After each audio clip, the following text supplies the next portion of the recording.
1 টাকা করে প্রত্যেক বছরে নেবেন গৌতম আডানির কাছ থেকে, যেন সে দেউলিয়া হয়ে যায় একদম।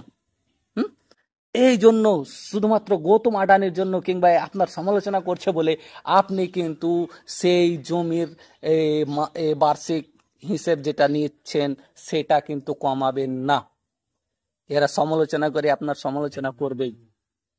আর আপনারা কি সমালোচনা করছেন? আর আপনারা কেন এত সমালোচনা করছেন ভাই? হ্যাঁ, আপনি কি চাইছেন? ওটা কি ফ্রিতে দিয়ে দেবে? আর ফ্রিতে যদি দিয়ে দেয় মোদিজি, তাহলে ভারতের কতটা নোকসান হবে আপনি জানেন? হুম তো আপনারা তো সব দেশদ্রোহী, আপনারা তো সবকে দেশকে বিক্রি করার পথে রেখেছেন। মোদিজি বছরে 1 টাকা করে নেবে সেটা জিনিসের, আর আপনারা নিতে দেবেন না সেটা। তাও বলছেন যে বেশি হয়ে গেছে, বেশি হয়ে গেছে, বেশি হয়ে গেছে। কি বেশি হয়েছে? কি দেশটাকে কি বরবাদ করে দেবে আমাদের মোদিজি? না, মোদিজি আমাদের ছিল চৌকিদার। চৌকিদারের কাজ রক্ষা করা। রক্ষা করবে গৌতম আডানির কাছ থেকে প্রত্যেক বছরে 1 টাকা করে নিয়ে। হ্যাঁ, আপনি কি বলছেন? দেশটাকে কি বরবাদ করে দেবে আপনার কথা শুনে? না, কখনো না।